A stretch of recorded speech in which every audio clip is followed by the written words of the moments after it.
इसी हफ्ते south Asia की जियोपॉलिटिक्स में एक बहुत बड़ा भूचाल लाने वाली खबर सामने आई है। 20 से 25 अगस्त के बीच में बांग्लादेश के नए प्रधानमंत्री तारिक रहमान अपनी पहली भारत यात्रा पर नई दिल्ली आ रहे हैं।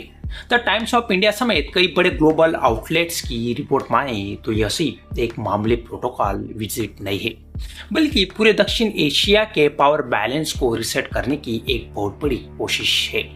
सोचिए, वही तारिक रहमान और उनकी पार्टी बीएनपी जो सालों से इंडिया आउट कैंपेन का चेहरा रही है, जो भारत पर अपनी सरकार गिराने और शेख हसीना को पनाह देने का आरोप लगाती रही है, आज वही नए प्रधानमंत्री के रूप में भारत की धरती पर कदम रखने जा रहे हैं। यह महत्वपूर्ण इसलिए है क्योंकि पिछले कुछ महीनों में बांग्लादेश के अंदर जो तख्तापलट हुआ है, उसके बाद भारत के बांग्लादेश के रिश्ते अपने सबसे निचले स्तर पर पहुंच चुके थे। एक तरफ जहां ढाका में एंटी इंडिया समेट अपने चरम पर था, वही दूसरी तरफ भारत के लिए पड़ोसी मुल्क में अपनी सबसे भरोसेमंद सहयोगी शेख हसीना का जाना एक बहुत बड़ा झटका साबित हुआ था। लेकिन आज लगभग कुछ ही महीनों बाद जब बांग्लादेश की सत्ता की कमान पूरी तरह से तारिक रहमान के हाथों में आ चुकी है, तो सवाल यह उठता है कि आखिर अचानक ऐसा क्या बदल गया। क्या बांग्लादेश को यह समझ आ गया कि भारत को नजरअंदाज करके वो आगे नहीं बढ़ सकता, या फिर यह भारत की मजबूरी है कि उसे एक ऐसा नेता से हाथ मिलाना पड़ रहा है जो कल तक भारत के खिलाफ जहर उगल रहा था। आज के इस एपिसोड में हम इस पूरी इनसाइड स्टोरी को समझेंगे कि इस 5 दिवसीय हाई प्रोफाइल विजिट के पीछे की असली मजबूरी और मास्टर प्लान क्या है। हमारी कहानी शुरू होती है उस मोड़ से जब बांग्लादेश में शेख हसीना की सरकार का पतन हुआ और महीनों के राजनीतिक ड्रामे के बाद चुनाव हुए। चुनाव के नतीजे आए और तारिक रहमान ने बांग्लादेश के नए प्रधानमंत्री के रूप में शपथ ली। बीएनपी का इतिहास उठाकर देख लीजिए। इतिहास गवाह है कि जब जब बीएनपी सत्ता में आई है, भारत के लिए नॉर्थ ईस्ट की सुरक्षा, आतंकवाद और सीमा पर घुसपैठ एक शिद्दत बन जाती थी। लेकिन सत्ता संभालते ही तारिक रहमान के सामने पहली चुनौती आई देश की खस्ताहाल अर्थव्यवस्था। बांग्लादेश का विदेशी मुद्रा भंडार गिर रहा है, महंगाई आसमान छू रही है। वो देश में बिजली और गारमेंट्स इंडस्ट्री को चलाने के लिए भारत से मिलने वाली बिजली और कच्चे माल की सख्त जरूरत है। यही से शुरू होता है असली जियोपॉलिटिकल रियलिज्म। सत्ता में आने से पहले टीवी चैनलों पर बैठकर भाषण देना आसान होता है, लेकिन जब प्रधानमंत्री की कुर्सी पर बैठे हैं तो समझ आता है कि पड़ोसियों से रिश्ते बिगाड़कर पेट नहीं भरा जा सकता। ऑब्जेक्टिवली देखा जाए तो ये विजिट दोनों देशों के लिए एक बहुत बड़ा डिप्लोमेटिक टेस्ट है। तारिक रहमान भारत क्यों आ रहे हैं? इसके 3 सबसे बड़े कारण हैं। पहला, इकोनॉमिक सर्वाइवल। बांग्लादेश को भारत से इसेंशियल कमोडिटीज यानी गेहूं, चावल, प्याज और ईंधन का निरंतर सप्लाई चाहिए। दूसरा, तीसरा नदी जल बंटवारा और क्रेडिट लाइसेंस। बांग्लादेश चाहता है कि भारत के साथ लटके हुए जल समझौते पर बात बने और भारत की तरफ से मिलने वाली अरबों डॉलर की सहायता जारी रहे।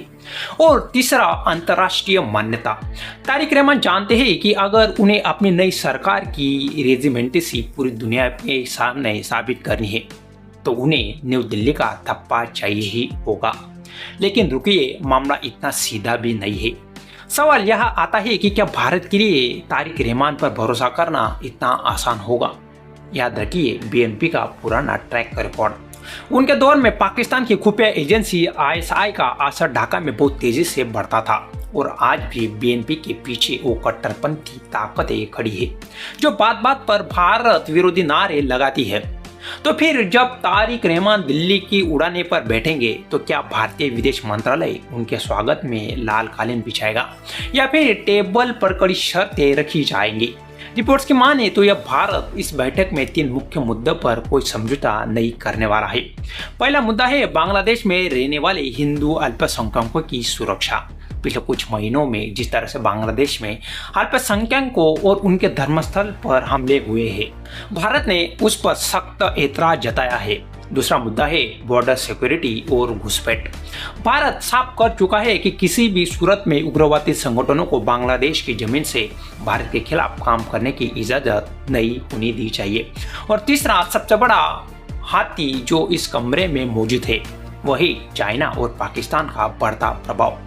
पिछले कुछ समय में हमने देखा है कि चाइना ने बांग्लादेश में अपने पैर जमाने के लिए अरबों डॉलर का इंफ्रास्ट्रक्चर प्रोजेक्ट्स में इन्वेस्टमेंट किया है। वही पाकिस्तान भी ढाका के साथ अपने रिश्ते सुधारने के लिए पल के बिछाए बैठा है। अरे एडिएटर, जरा पुरानी खबरें दिखाओ जब पाकिस्तान के नेता बांग्लादेश की नई सरकार को बधाई देने के लिए लाइन में खड़े थे। तो क्या तारिक रहमान की यह भारत यात्रा असल में चाइना और पाकिस्तान की काउंटर बैलेंस करने की एक तरकीब है? क्या वो भारत को यह दिखाना चाहता है कि देखिए, हम सिर्फ चाइना की गोद में नहीं जा रहे, हम आपसे बात करने को तैयार है? या फिर यह सिर्फ एक नाटक है ताकि भारत से आर्थिक मदद हासिल की जा सके और पीठ पीछे पाकिस्तान और चाइना के साथ डील्स पक्की की जा सके? विश्लेषकों का मानना है कि तारिक रहमान के पास इस समय बहुत कम रास्ते बचे हैं। अगर वो पूरी तरह से चाइना की पारी में जाते हैं तो बांग्लादेश श्रीलंका जैसी डेट ट्रैप में फंस सकता है, और अगर वो भारत से दुश्मनी मोल लेते हैं तो बांग्लादेश की पूरी ट्रेड सप्लाई चेन ठप्प हो सकती है। इसलिए मक्का पैक्ट और मिडल ईस्ट में बदलते समीकरणों के बीच जब पाकिस्तान अपनी छवि चमकाने की कोशिश कर रहा है, भारत के लिए अपने पड़ोस को सुरक्षित रखना सबसे बड़ी प्राथमिकता बन चुकी है। लेकिन असली सवाल यह है कि क्या भारत क्या कर रहा है? सालों से हमारी फॉरेन पॉलिसी एक बड़ा ड्रॉबैक यह रहा है कि हमने बांग्लादेश में अपनी सारी उम्मीदें सिर्फ एक इंसान शेख हसीना पर टिका दी थी। हमने बांग्लादेश की बाकी राजनीतिक ताकतों से दूरी बनाकर रखी, जिसका नतीजा यह हुआ कि जैसे ही शेख हसीना हटी, भारत के पास ढाका में कोई बड़ा दोस्त नहीं बचा। हमारे फॉरेन मिनिस्टर अक्सर दुनिया भर में जाकर बड़े बड़े बयान देते हैं। जयशंकर जी भाषण तो बहुत अच्छे से दे देते हैं, लेकिन जब पड़ोस में सरकार बदलती है तो अचानक हमारी डिप्लोमेसी बैकफुट पर आ जाती है। मालदीव में इंडिया आउट का नारा लगा, नेपाल में चाइना का प्रभाव बढ़ा और बांग्लादेश में हमारी दशकों की मेहनत एक रात में दांव पर लग गई। अरे एडिएटर, जरा रिपोर्ट निकालो कि साउथ एशिया के हमारे कितने भरोसेमंद पड़ोसी बचे हैं। अब जब तारिक रहमान 20 से 25 अगस्त के बीच दिल्ली आ रहे हैं तो भारत के पास अपनी पुरानी गलतियों को सुधारने का एक मौका है। यह समय भावनात्मक होकर फैसले लेने का नहीं, बल्कि व्यवहारिक राजनीति करने का है। भारत को यह समझना होगा कि बांग्लादेश में सरकार चाहे किसकी भी हो, भारत के नेशनल इंटरेस्ट सबसे ऊपर होनी चाहिए। अगर तारिक रहमान भारत की सुरक्षा चिंताओं को समझते हैं और अल्पसंख्यकों की सुरक्षा की गारंटी देते हैं तो भारत को भी आगे बढ़कर एक बड़े भाई की भूमिका निभानी होगी। लेकिन अगर यह दौरा सिर्फ एक बड़े फोटो शॉप बनकर रह जाता है और पर्दे के पीछे बांग्लादेश एंटी इंडिया ताकतों को बढ़ावा देता रहा है तो मान के चलिए कि आने वाले दिनों में भारत के पूर्वी बॉर्डर पर बहुत बड़ा खतरा मंडरा सकता है। 20 से 25 अगस्त की ये विजिट सिर्फ दो नेताओं की मुलाकात नहीं है, यह तय करेगा कि अगले एक दशक तक साउथ एशिया का नक्शा और इसकी शांति किस दिशा में जाएगी। क्या भारत अपने सबसे महत्वपूर्ण पड़ोसी को अपने पाले में रख पाएगा या फिर बांग्लादेश भी हमारी फ्रॉड फॉरेन पॉलिसी का एक और शिकार बन जाएगा? यह देखना बेहद दिलचस्प होगा। आपके इस मुद्दे पर क्या राय है? क्या भारत को बीएनपी और तारिक रहमान पर भरोसा करना चाहिए? कमेंट्स में अपनी राय जरूर बताइए। चैनल को सब्सक्राइब करिए, बेल आइकॉन दबाइए। अगले एपिसोड में फिर मिलते हैं, तब तक जय हिंद, जय भारत।